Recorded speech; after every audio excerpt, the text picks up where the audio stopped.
বরবাদ না হয়ে যায়। তোমরা আল্লাহ রাব্বুল আলামিনের আনুগত্য করো এবং রাসূলের আনুগত্য করো। এর ছাড়া আর দুনিয়ার কোন পীরের দরবারে আনুগত্য করার কোন আকীদা আছে? পীরের আকীদা করা যাবে? মাজার পূজারীর আকীদা করা যাবে? কোনো অনুসরণ আনুগত্য করা যাবে না। আল্লাহ রাব্বুল আলামিনের আনুগত্য করলে এবং রাসূলের আনুগত্য করলে ওই ব্যক্তিগুলোকে আল্লাহ রাব্বুল আলামিন পবিত্র কোরআনুল কারীমের সূরা ইমরানের 132 নম্বর আয়াতে আল্লাহ রাব্বুল আলামিন জানিয়ে দিয়েছেন, ইয়া আইয়ুহাল্লাযীনা আমানু আতিউল্লাহা ওয়া আতিউর রাসূল লাআল্লাকুম তুফলিহুন। আল্লাহ রাব্বুল আলামিন বলেছেন, দুনিয়ার কোন মানুষ যদি আমি আল্লাহ রাব্বুল আলামিনের আনুগত্য করে এবং রাসূলের আনুগত্য করে ওই ব্যক্তিগুলাই সফলকাম। এর কারণে আমাদের প্রত্যেককে আল্লাহ রাসূলের অনুসরণ করে, আল্লাহ রাসূলকে আনুগত্য করে আল্লাহ রাব্বুল আলামিনের আনুগত্যের দিকে ধাবিত হইতে হবে। অনুসরণ ছাড়া, আল্লাহ রাসূলের অনুসরণ ছাড়া কি আল্লাহর সাথে যে ধারাবাহিকভাবে যে ইবাদত আছে এটার কি মাধ্যম পাওয়া যাবে? পাওয়া যাবে না। আল্লাহ রাব্বুল আলামিন বলেন, হে নবী আপনি দুনিয়ার মানুষকে জানিয়ে দেন। কি জানিয়ে দিবেন?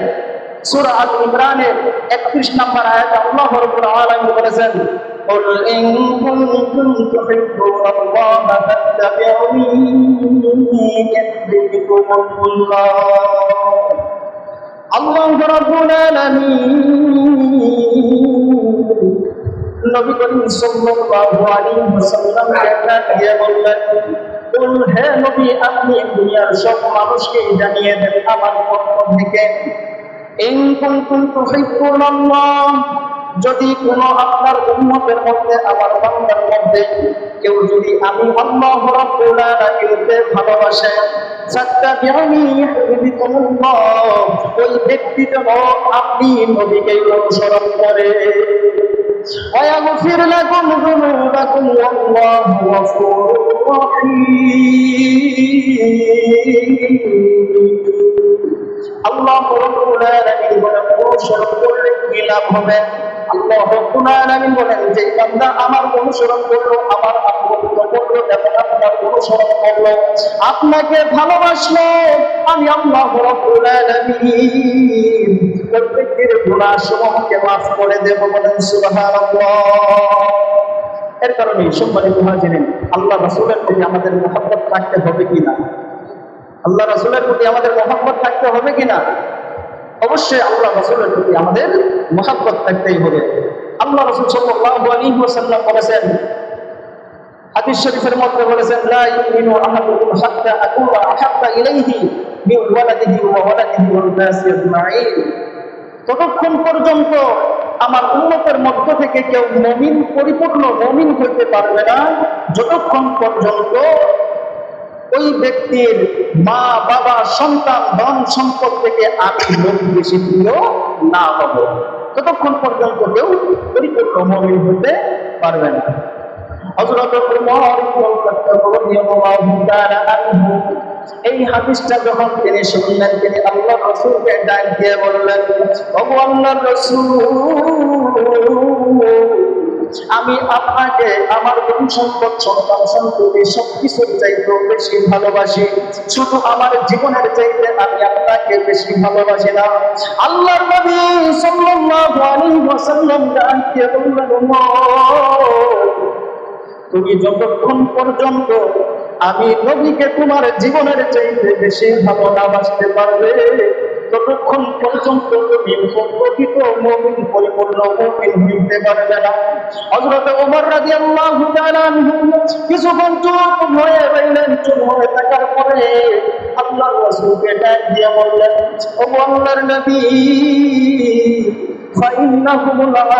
আমি এখন বুঝতে পেরেছি, আমি এই মাত্র থেকে, এই মুহূর্তের থেকে আমি ওমর আপনাকে আমার জীবনের থেকেও বেশি ভালোবাসবো।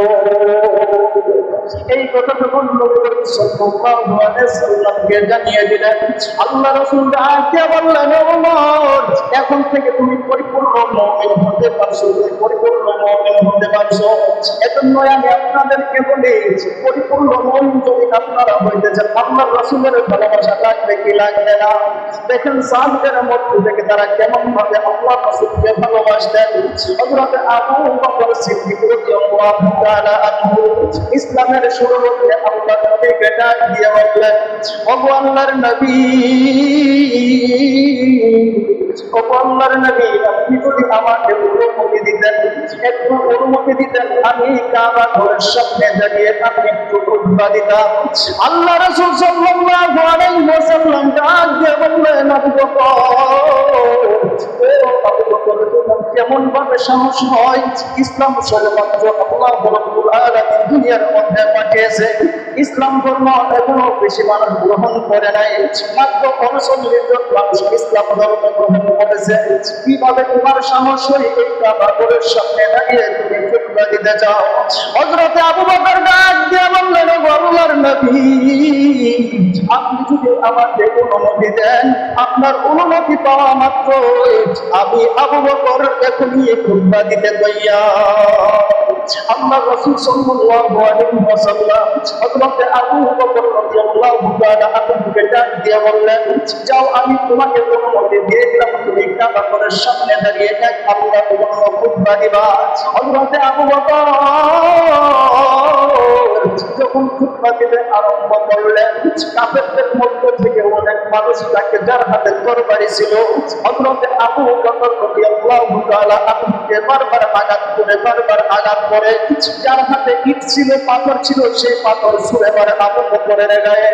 যার হাতে তরবারি ছিল, যার হাতে চাবুক ছিল, এই চাবুক দিয়ে আবু বকরকে মারধর করা শুরু করলো। যখন আবু বকরের শরীরে এইভাবে আঘাত করে আবু বকরের শরীর থেকে রক্ত বাহির হইয়া কাফেররা এমন ভাবে মারধর শুরু করে দিছে, এক পর্যায়ে আবু বকর রাদিয়াল্লাহু তাআলা আনহু জ্ঞান হারা হয়ে মাটির মধ্যে ঢুকে পড়লেন। মাটির মধ্যে ঢুকে পড়ার পর আল্লাহর নবী তিনি ওই সময় ওই জায়গার মধ্যে ছিলেন না। কাফেররা তাকে মারধর করে যখন চলে গেছে, অন্য সাহাবীরা হযরত আবু বকর রাদিয়াল্লাহু তাআলা আনহুকে ধরে তার বাড়িতে নিয়ে গেছে। নিয়ে যাওয়ার পরে তার মা তাকে দেখে, আবু বকরের মা তাকে দেখে হাতটা ধরে এইভাবে বুঝতে পারে যে আবু বকরের শরীরের মধ্যে এখনো জীবন রয়েছে। তার মা চোখের পানি ফলাইয়া আল্লাহ রাব্বুল আলামিনকে ডাক দিয়ে বললেন, ওগো মালিক, আমার সন্তান কাবা ঘরের সামনে আপনার খুতবা দিতে গিয়ে আহত হয়ে গেছে, আমার সন্তানের শরীর দিয়ে রক্ত বাহির হচ্ছে। কাফেররা এমন ভাবে মারধর করেছে, ঠোঁটের মধ্যে লেগেছে, ঠোঁট দিয়ে রক্ত বাহির হচ্ছে। এইরকম অবস্থা দেখানো পরে হযরত আবু বকর রাদিয়াল্লাহু তাআলা আনহুকে যখন সুস্থ করা হলো, হযরত আবু বকর রাদিয়াল্লাহু তাআলা আনহু যখন সুস্থ হইলেন, সুস্থ হওয়ার পর মাকে ডাক দিয়ে বললেন, মা গো, তুমি আমাকে একটা সংবাদ দিবা মা। মা, আমি তোমার কাছে একটা সংবাদ চাইব মা। মা ডাক দিয়ে বললেন, ওরে বাবা, তুমি আমার কাছে কোন সংবাদ চাও? ওই সময় হযরত আবু বকর ডাক দিয়ে বললেন, মা গো, তুমি আগে বলো আমার নবীর কোনো ক্ষতি হয়েছে কি? এই কথা যখন আবু বকর রাদিয়াল্লাহু তাআলা আনহু বললেন, কিছুক্ষণ পরে হযরত আবু বকরের মা বললেন, আবু বকরের মা তাকে একটু দুধ নিয়ে আসলেন তার মুখে দেওয়ার জন্য। বাবা, তোমার শরীর থেকে অনেক রক্ত ঝরেছে, তুমি এই দুধটুকু পান করে নাও। হযরত আবু বকর ডাক দিয়ে বললেন, মা গো, যতক্ষণ পর্যন্ত আমি আবু বকর আল্লাহর নবীকে না দেখবো, আল্লাহর কসম, আল্লাহর কসম, আল্লাহর কসম, আমি আবু বকর এই দুধের পেয়ালার মধ্যে মুখ লাগাবো না। এই কথা যখন তিনি বলে দিলেন, হযরত আবু বকর রাদিয়াল্লাহু তাআলা আনহু ডাক দিয়ে বললেন, বাবা রে, আমি এই সময় সাল্লাল্লাহু আলাইহি সাল্লামকে কোথায় পাবো? হযরত আবু বকর ডাক দিয়ে বললেন, মা গো, তিনি হযরত ওমর রাদিয়াল্লাহু তাআলা আনহু। হযরত ওমর ওই সময় ইসলাম ধর্ম গ্রহণ করেন নাই, কিন্তু তার বোন ইসলাম ধর্ম গ্রহণ করেছে। ওই ওমরের বোন ফাতেমার কাছে তুমি চলে যাও, ওমরের বোন ফাতেমা বলতে পারবে আমার নবী কোথায় আছে। আমার ভাইরা, আমার বন্ধু বান্ধব, মুসলমানদের কবরের বোন ফাতেমার কাছে খবরটা বসলো। আবু বকর রাদিয়াল্লাহু তাআলা আনহু যে খবরটা বসলো, তিনি যে কথাটা বলছেন এই খবরটা দিল।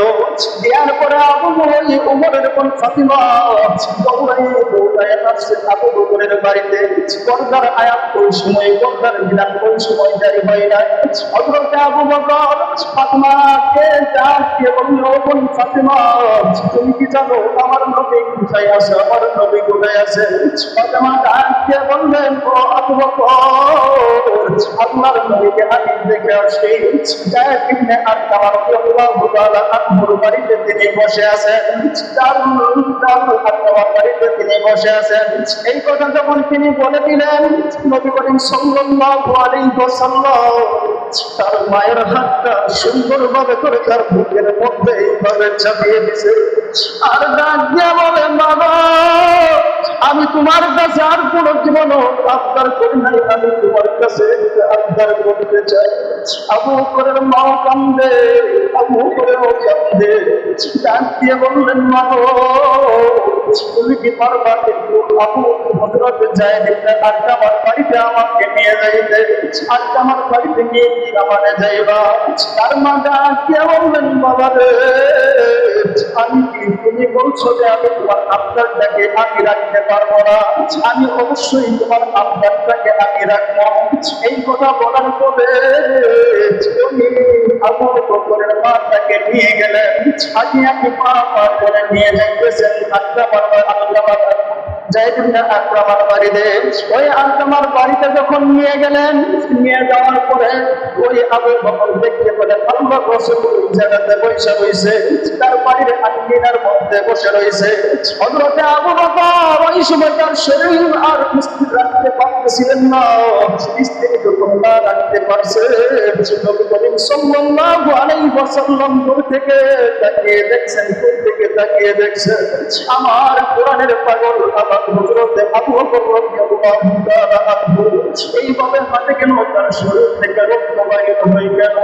যখন এইভাবে নবী করিম সাল্লাল্লাহু আলাইহি ওয়াসাল্লামের সামনে গিয়ে বসলেন, নবী করিম সাল্লাল্লাহু আলাইহি ওয়াসাল্লাম আবু বকরকে এইভাবে বুকের মধ্যে জড়িয়ে নিলেন, আর ডাকিয়ে বললেন, আবু বকর, আমি তো শুরুতেই তোমাকে বলেছিলাম, তুমি খুতবা দিতে যাও না, এখনো ইসলাম ধর্মে বেশি গ্রহণ করে নাই, মাত্র 39 জন সাহাবী ইসলাম ধর্ম গ্রহণ করেছে। আমি তো তোমাকে আগেই বাধা দিয়েছিলাম, পরে আমি তোমাকে অনুমতি দিয়ে দিয়েছি। এখন তোমার শরীর থেকে রক্ত বাহির হচ্ছে, তোমার কথা কষ্ট হচ্ছে। হযরত আবু বকর ওই সময় আল্লাহর রাসূলকে ডাক দিয়ে বললেন, নবী, আমি আবু বকরের শরীর থেকে রক্ত ঝরেছে, আমি আবু বকরের জীবনও যদি চলে যাইত, আমি আবু বকরের জীবনও যদি চলে যাইত, আপনি নবীর জন্য বিন্দু পরিমাণ কোনো ক্ষতি না হয়।